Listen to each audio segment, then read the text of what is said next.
आज आपने एक प्रेस कॉन्फ्रेंस करी, उसमें आपने बोला महाराष्ट्र के हालात पर प्रियंका जी और राहुल जी कुछ नहीं बोल रहे हैं।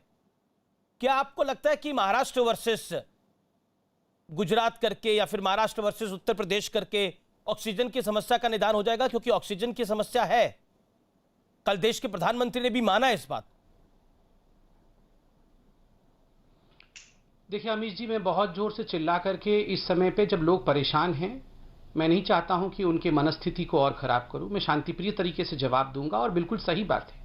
कल खुद प्रधानमंत्री जी ने कहा कि मैं जानता हूं आप लोग किस परिस्थिति से गुजर रहे हैं और आप विश्वास रखिए देश पूरी तरह से तैयार हो रहा है और देश को उन्होंने संबोधना भी दी है और देश तैयारी भी कर रहा है।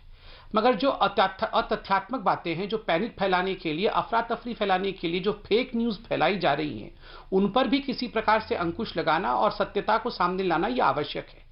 अभी ऑक्सीजन को लेकर जिस आर्टिकल का हवाला प्रियंका गांधी और कांग्रेस पार्टी दे रही है, उस मनी कंट्रोल ने एक कोरिजेंडम अर्थात माफीनामा छापा है। मैं उस माफीनामा को आपके सामने पढ़ देता हूं ताकि देश के लोग सुन सके कि वह आर्टिकल झूठा था। खुद लिखने वाले ने कहा है, This article has been deleted because it portrayed a misleading picture of industrial oxygen exports from India and was causing unnecessary panic.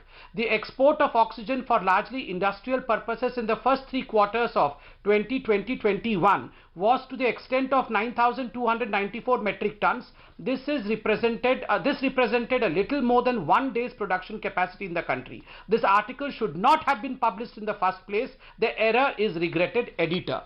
खुद एडिटर जिसने ये आर्टिकल लिखा था, उन्होंने माफी मांगा है पूरे देश से। और मैं निवेदन करूंगा, प्लीज कृपया करके, लोग परेशान हैं, आप झूठी बातें मत फैलाइए। अमीश जी, कल अरविंद केजरीवाल जी ने ट्वीट कर दिया, आगे देखा ना पीछे, उन्होंने ट्वीट कर दिया 2 घंटे बाद सभी दिल्ली के अस्पताल में जो है ऑक्सीजन खत्म हो जाएगा। आप जानते हैं हम दिल्ली में रहते हैं, लोगों का फ्रैंटिक कॉल आना शुरू हो गया, क्या हमारे लोग मर जाएंगे। लोग हॉस्पिटल भागना शुरू कर दिए, अपने रिश्तेदार जिनके भर्ती थे। और आप देखिए, क्या एक चीफ मिनिस्टर, क्या एक नेता इस प्रकार की बातें ट्विटर पे कर सकता है? आपने प्रधानमंत्री से बात करना चाहिए था, आपने अंदर बात करना चाहिए था कि ऑक्सीजन कैसे पहुंचेगा। आपने सोचा कि बस एक ट्वीट कर दूं, मेरी रिस्पॉन्सिबिलिटी खत्म। ऐसा नहीं होता है अमीश जी, लोग परेशान हैं, लोगों को और परेशान मत करिए। तीसरी बात, आज प्रियंका गांधी ने, प्रियंका वाड्रा ने अपने प्रेस कॉन्फ्रेंस में, अपने इंटरव्यू में एक और झूठी बात कही।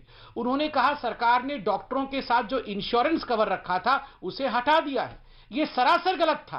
भारतीय जनता पार्टी ने, ministry of home and family welfare ने भी ट्वीट करके बताया कि बिल्कुल हटाया नहीं गया है, वेंडर चेंज हुआ है। जो 50 लाख रुपए का इंश्योरेंस था डॉक्टरों का, वो 1 साल और बढ़ाया जाएगा। मगर फिर भी कांग्रेस पार्टी ने झूठ बोला। और अमीश भाई, मैं अंत में कहना चाहूंगा, वैक्सीनेशन को लेकर आज राहुल गांधी ने ट्वीट किया है कि ये डीमोनेटाइजेशन है और इसका फायदा जो है, इसका फायदा कुछ निजी कंपनियों को होगा। सीरम इंस्टीट्यूट ऑफ इंडिया को धता बताया है, सीरम इंस्टीट्यूट ऑफ इंडिया को इंडस्ट्रीज बताया है। क्यों? वाई? यहां पर करोड़ों डॉक्टर ऐसे हैं, नर्स ऐसे हैं, हॉस्पिटल ऐसे हैं जो प्राइवेट हॉस्पिटल है। गंगाराम हॉस्पिटल प्राइवेट है, मेदांता हॉस्पिटल प्राइवेट है। क्या इनको देश से बाहर फेंक देना चाहिए? क्या उन तमाम डॉक्टर्स को जो प्राइवेट प्रैक्टिस कर रहे हैं और आज कोविड वॉरियर हैं, उनको हमें देश से निष्कासित कर देना चाहिए? क्या सीरम इंस्टीट्यूट ऑफ इंडिया को बंद कर देना चाहिए?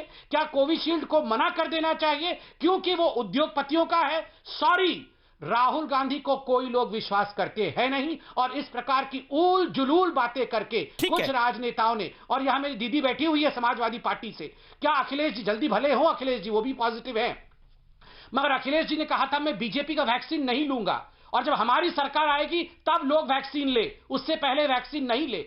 आज दीदी बैठी हुई है, मैं बड़ा सम्मान करता हूं उनका।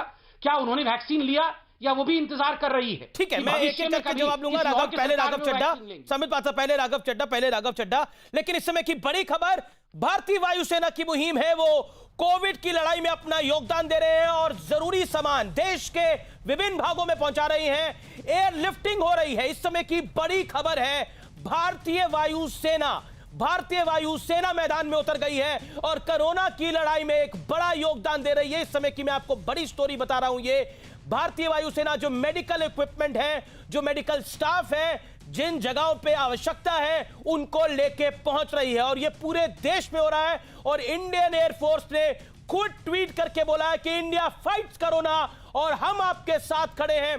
भारतीय वायुसेना मेडिकल इक्विपमेंट पहुंचाने के लिए मैदान में उतर गई है। ये इस समय की बड़ी खबर है।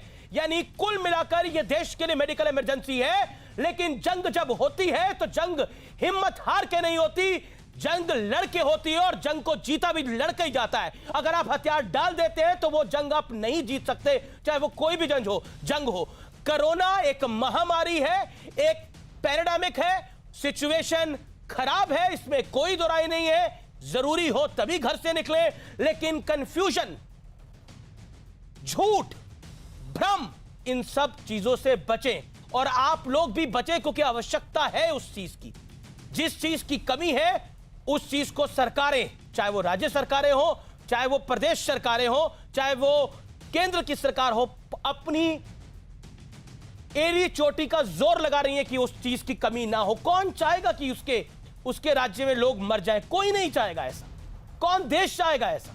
मेरे साथ राघव चड्ढा है। राघव चड्ढा, संबित पात्रा कह रहे थे कि मुख्यमंत्री अरविंद केजरीवाल जी ने जब कल पैनिक बटन दबाया और बोल दिया सिर्फ 2 घंटे की ऑक्सीजन बची है, क्या आपको लगता है कि मुख्यमंत्री को एलजी से बात करनी चाहिए थी, गृह मंत्री से बात करनी चाहिए थी, प्रधानमंत्री से बात करनी चाहिए थी, सिस्टम में और लोगों से बात हो सकती थी, सीधा बयान दे देना या ट्वीट कर देना? क्या आपको लगता नहीं इससे पैनिक फैल जाएगा? और कल दिल्ली की कई जगहों से ऐसी खबरें आई कि लोग अपने अपने जो उनके परिजन अस्पतालों में थे तो बहुत परेशान हो गए कि कितने घंटे की ऑक्सीजन बची है, वो बचेंगे नहीं बचेंगे?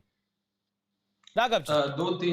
अमीश भाई, 2-3 चीजें। पहली चीज तो ये कि शायद मेरे मित्र संबित जी बात नहीं जानते हैं कि ट्वीट करने से पहले या सार्वजनिक तौर पर बयान देने से पहले दिल्ली सरकार के कई मंत्रियों ने, यहाँ तक कि खुद मुख्यमंत्री जी के कार्यालय ने कई आला मंत्रियों से भारत सरकार में बात करी। आप कहेंगे तो मैं नाम भी दे दूंगा, सारे बड़े मंत्रियों से बात भी करी, बड़े